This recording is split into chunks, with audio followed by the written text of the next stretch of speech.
हम अगर हॉस्पिटल में अपना टाइम को स्पेंड कर रहे हैं, समय को दे रहे हैं, तो कहीं ना कहीं इसके बदौलत हम हॉस्पिटल से या स्वास्थ्य विभाग से कुछ ले रहे हैं ना। आप लोग एक आशा है, सुनिएगा मैडम, आप देखिए ना, देखिए कहने का मेरा मकसद ये है कि अगर हम किसी की बात को अच्छे ढंग से नहीं सुनेंगे तो फिर श्रोता अगर अच्छे ढंग से किसी बात को नहीं सुनते हैं तो वक्ता को भी बोलने में मन नहीं लगता। इसलिए आप सारे लोग सुनिए इस चीज। हम जिस सेक्टर में काम करने के लिए आए हैं, ये सेक्टर, ये ऑर्गेनाइजेशन हमें कुछ न कुछ देता है, तभी हम अपना महत्वपूर्ण समय इसको देते हैं ना। आप एक आशा है, अगर आपको 2 पैसा इस ऑर्गेनाइजेशन से मिलता है, आपके कार्य के बदौलत मिलता है, तो आप बेटा सुनोगे, हाला मत करो, तो इस पैसा से हमारा भरण पोषण होता है ना। घर पे कुछ न कुछ पैसा से कुछ न कुछ तो काम होता ही है। अगर पैसा न मिलता तो हम इसमें आते नहीं आते। पैसा न मिलता तो एक डीए को हम बोलें कि आपको फील्ड में जाके ड्रग डिस्ट्रीब्यूशन का काम करनी है, दवा को बांटना है, दवा को कंजप्शन करना है, कंज्यूम करवानी है। क्या आप ये काम करती? नहीं करती। इसलिए नहीं करती कि हमारा समय हमारे लिए महत्वपूर्ण है और हम उस समय का सदुपयोग वहां पे करते हैं जहां से हमें आउटपुट कुछ मिलता है। इसीलिए ना, इसीलिए अपना समय व्यतीत करते हैं। तो पैसा कमाने का सोर्स या पैसा कमाने का जरिया बहुत सारा है, लेकिन हम जिस ऑर्गेनाइजेशन सेक्टर में आते, अरे मोबाइल बंद करिए ना मैडम, आप एक तो आप लेट से आई और मोबाइल चालू कर दें। हम जिस ऑर्गेनाइजेशन सेक्टर से आते हैं, सुनिएगा, हम जिस ऑर्गेनाइजेशन से आते हैं,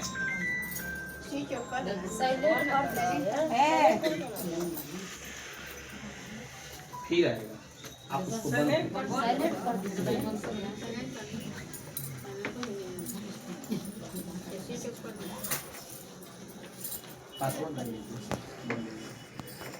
काम चलता है तभी हम समय स्पेंड करते हैं।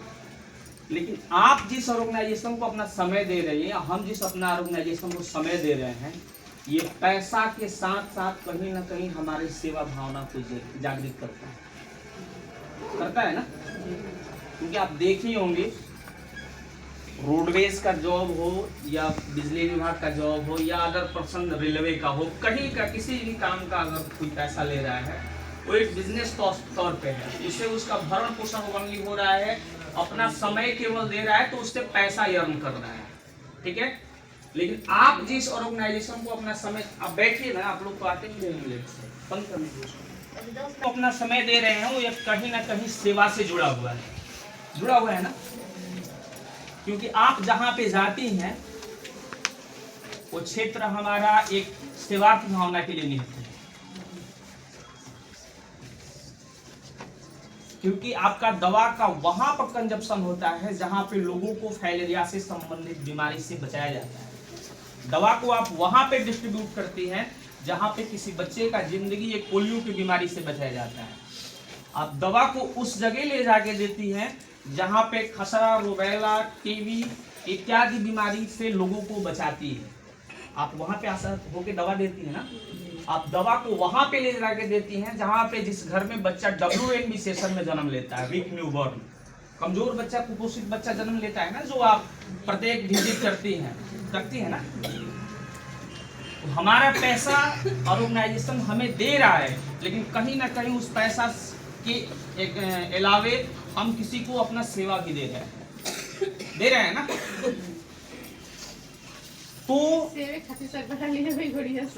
सही बात है, सही कह रही हैं आप ही नहीं है, इस सेक्टर में जितने सारे लोग हैं, भले हम अपने दायित्व का निर्वहन ना करें, हम समझें कि हमारा जॉब है और हम डेटा डिस्ट्रीब्यूशन को कंजप्शन में दर्शा के अगर दे रहे हैं, तो कहीं ना कहीं हम किसी के जिंदगी के साथ खिलवाड़ भी कर रहे हैं। क्योंकि ये दायित्व सबको नहीं मिला है, आशा सब नहीं है, हॉस्पिटल विभाग में सबकी नौकरी नहीं है, ओपीडी में बैठा हुआ डॉक्टर सब रोड पे चलते हुए दुकानदार इलाज नहीं करता है, वो एक ओपीडी में बैठा हुआ डॉक्टर ही इलाज करता है।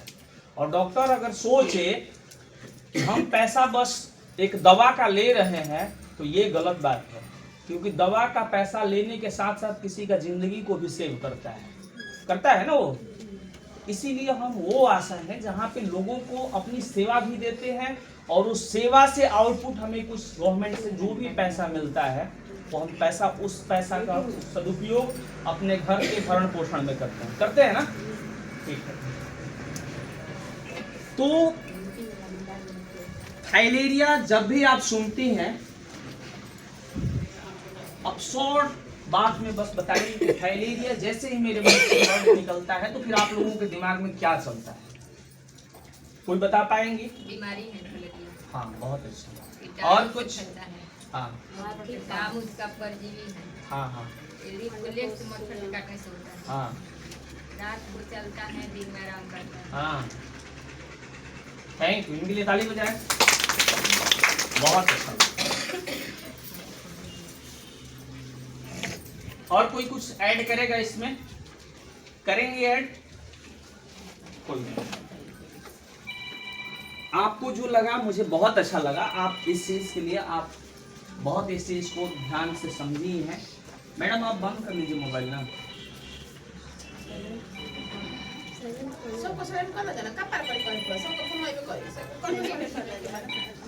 साइलेंट करने आता है आपको? फ्लाइट मोड में कर।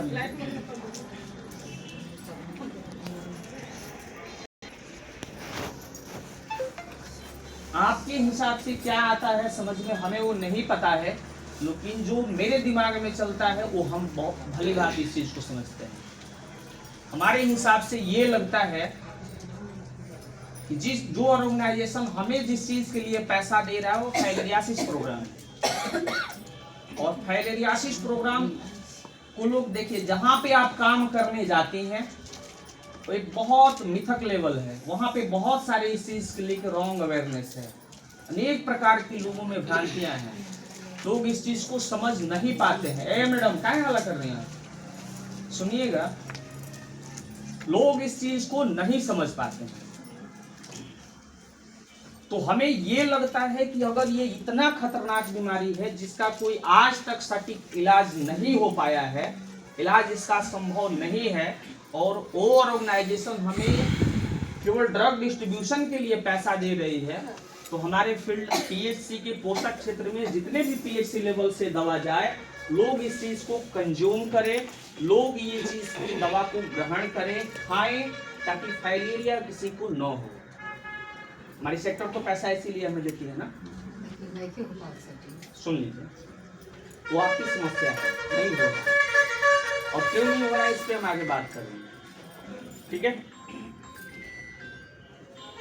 तो कहीं ना कहीं ऑर्गेनाइजेशन हमें इसी चीज के लिए रखी है यहाँ पे, इसलिए हमारा केवल कार्य एक दवा डिस्ट्रीब्यूशन से नहीं, सेवा भावना से भी जुड़ा है, ठीक है। अब बात करते हैं फाइलेरिया है क्या। इसमें कोई बताएगा फाइलेरिया क्या है? कोई एक आदमी बता सकता है? आप बताएंगे मैडम? एक संक्रमित बीमारी है। हाँ, मच्छर के काटने से। ठीक। हम जो बताएंगे वो सबसे रिव्यू लेंगे, क्योंकि हमारा समय इतना महत्वपूर्ण है कि हम किसी को अगर 1 घंटे समय दे रहे हैं तो 1 घंटे समय देने से कहीं ना कहीं हमें भी आउटपुट मिले, क्योंकि आपकी जवाबदेही तब तय होती है जब आप एक दवा लेके किसी बेनिफिशियरी के घर जाते हैं और उसको दवा खिलाने में अपनी कार्य सहभागिता दिखाते हैं। और दवा आप तब तक उसको नहीं खिला पाइएगा जब तक आपको नॉलेज नहीं होगा, तब तक आप दवा को नहीं खिला सकती हैं जब आपको पता नहीं है, और आपका एक न पता होना किसी का जिंदगी ले सकता है। क्योंकि हम बार बार इस चीज को कह रहे हैं कि हमारा वो सेक्टर है जिस सेक्टर से लोगों की जिंदगी बचाई जाती है, कहीं ना कहीं हम उसको अपनी सेवा देते हैं, समय से बहुत महत्वपूर्ण चीज उसे कहीं ना कहीं अपना सेवा देते हैं। समय पर थोड़ा पंचुअल रहिए, आप बहुत लेट आएंगे, बैठ गए, ठीक है, समझ रही हैं? हम खाली बोले जा रहे हैं कि आप सुन भी रहे हैं, सुन रहे हैं। तो हमें इस चीज को थोड़ा गहनता से सुननी है और समझनी है, ताकि हम इस चीज को समझें, हमें नॉलेज में अच्छी ढंग से ये चीज याद रहे। उनको बता दीजिए सोना सोना नहीं है मैडम, आपका एक सोना किसी को जिंदगी भर के लिए सुला सकता है, आप न सोइए।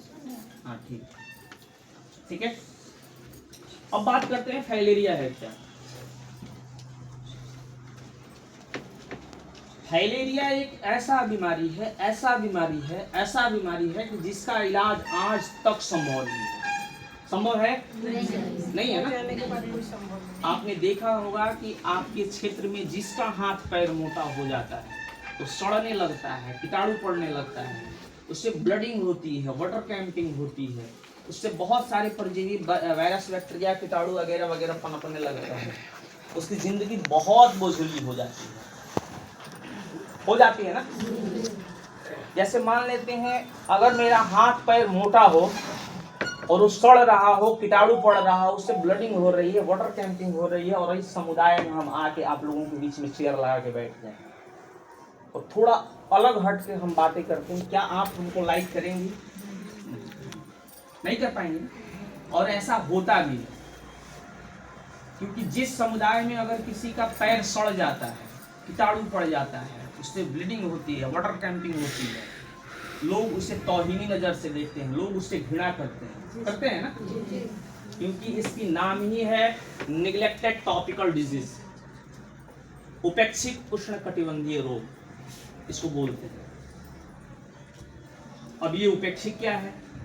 उपेक्षा शब्द की भावना वहां से बिलोंग करती है जहां पे हमारी मानसिकता में किसी के प्रति घृणा शब्द उत्पन्न होता है।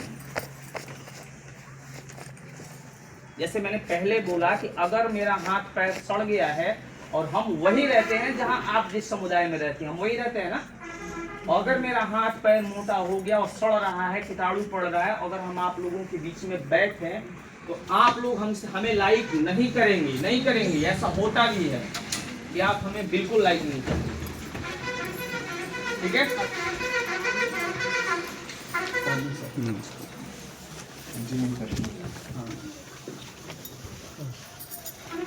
ठीक है, इसका नाम ही है निग्लेक्टेड टॉपिकल डिजीज।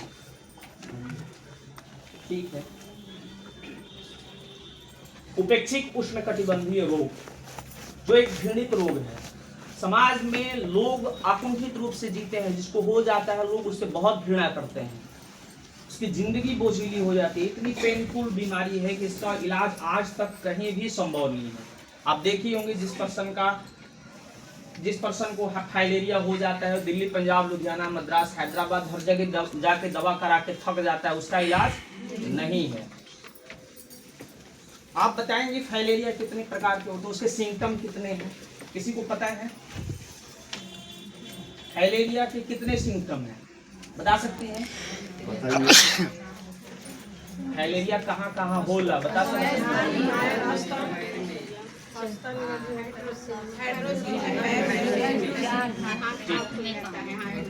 बहुत अच्छी चीज है।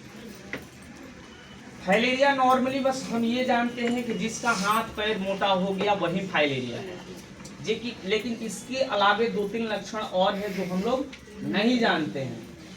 अगर किसी पर्सन का हाथ पैर मोटा हो जाता है वह फाइलेरिया है। किसी पर्सन का अगर हाइड्रोसिल का आकार बड़ा हो जाता है वह भी फाइलेरिया है। अगर किसी लेडीज के स्तन का आकार बड़ा हो जाता है वह भी फाइलेरिया है। और अगर किसी लेडीज या पुरुष से दांत गिरता है तो वह भी फाइलेरिया। फाइलेरिया के कितने प्रकार हैं? 4। उसके 4 सिम्टम हैं। कौन कौन से हैं? हाथ पैर मोटा होना, स्तन का आकार बड़ा होना, पुरुष में हाइड्रोसिल का बड़ा होना और हाथ गिरना। फाइलेरिया के कितने सिम्टम हैं? 4। अब मान लेते हैं हमें फाइलेरिया के 4 सिम्टम में से कोई एक सिम्टम है, या तो मेरा हाथ पैर मोटा है, या स्तन का आकार बड़ा है, या हमसे दांत गिरता है, या मेरा हाइड्रोसिल का आकार बड़ा है, और हम वही रहते हैं जहां आप रहते हैं, हम उसी समुदाय में रहते हैं ना। सुन रही हैं? हम वहीं रहते हैं जहां आप रहती हैं, जहां लोग रहते हैं। ठीक है, आसान है यार। बैठिए, आइए आइए आइए आइए। फिर सेकंड बैच भी है ना। बैठिए, आइए आगे, जल्दी आइए, जल्दी जल्दी जल्दी, उनको बोलिए जल्दी आने। बात करते हैं। मान लीजिए हमें 4 सिम्टम में से कोई एक सिम्टम है, या मेरा हाइड्रोसिल बड़ा है, या स्तन का आकार बड़ा है, या हमसे भाप गिरता है, या मेरा हाथ पैर मोटा है। तो हम वही रहते हैं जहां आप सब रहते हैं, और आप वहां रहती हैं जहां सबके घर मच्छर है। मच्छर तो सबके घर है ना? सारे लोगों के घर मच्छर है।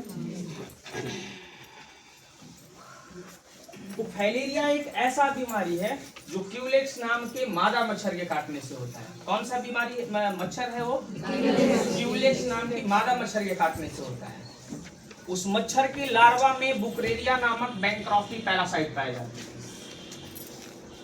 अब ये होता कैसे है? जैसे मान लीजिए हमें फाइलेरिया है, हमें फाइलेरिया के 4 सिम्टम में से कोई एक सिम्टम है, या तो मेरा स्तन का आकार बड़ा है, या हाइड्रोसिल बड़ा है, या भाप गिरता है, या हाथ पैर मोटा है। अगर उस कंडीशन में क्यूलेक्स नाम की मादा मच्छर अगर हमें काट लेती है तो मच्छर का क्या काम है? मस्क्यूट करना। क्या काम है? मच्छर का काटना काम है ना। ब्लड को चूसता है, काटता है। तो इनको जगाइए। चावल ज्यादा खा के आई है क्या? कहाँ सो रही है? अच्छा हाँ, नहीं समझ गया। ओ ये भगवान लक्ष्मण को ये मिला था, आंख बंद करके खोल के सोना। वही आपकी हाल है। आप ऐसे आंख बंद की हैं और बोल रहे हैं सुन रहे हैं।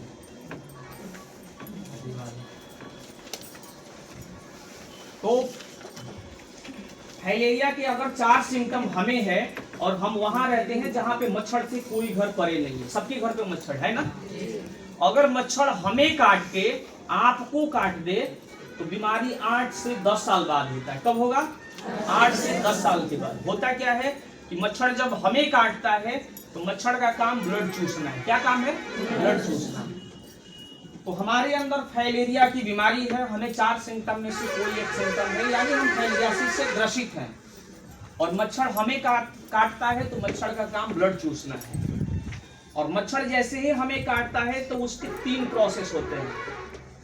पहला प्रोसेस L1, दूसरा L2, तीसरा L3। अब ये 3 प्रकार के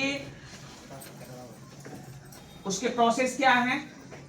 L1 प्रोसेस जैसे ही मच्छर पहली बार काटता है, L का संदर्भ लार्वा से है। बंद करिए ना।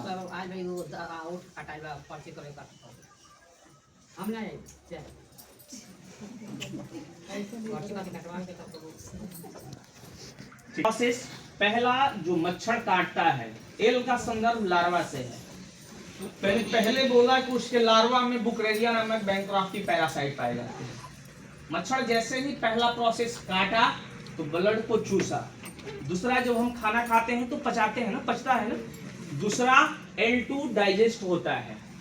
और L3 प्रोसेस जो है, जो उसके पेट में जो माइक्रोफाइलेरिया के परजीवी हैं उसके तंत्रिका तंत्र से होके फिर मुंह की तरफ आते हैं, और मुंह की तरफ आके वो खींचता है। तो मच्छर चाहता है कि उसको कहीं ना कहीं डिस्चार्ज करें। तो फिर मच्छर हमें काटा, उसके 3 प्रोसेस L1, L2, L3 यानी काटा, पचाया, और फिर तीसरा प्रोसेस में आपको कहीं वो मच्छर काट देता है। तो हमें फाइलेरिया था, मच्छर ने हमें काटा और हमारा ब्लड को चूसा, और फिर पूर्णतः आपको काट दिया तो हमारे शरीर के जो परजीवी हैं वो आपके शरीर में प्रवेश कर गए। ठीक है।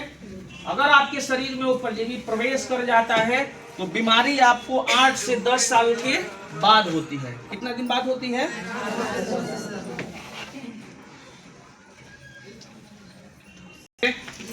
ठीक। मान लीजिए 4 सिम्टम में से कोई एक सिम्टम है, हमें है, और मच्छर का काम ब्लड चूसना है या काटना है। तो मच्छर अगर हमें काट के अगर आपको काट देता है तो बीमारी कितने दिन बाद होगा? 8 से 10 साल बाद। तो क्या पता वो परजीवी आपके अंदर भी हो सकता है ना। जब बीमारी 8 से 10 साल बाद होगा तो परजीवी आपके अंदर भी हो सकता है। अब इसमें होता क्या है,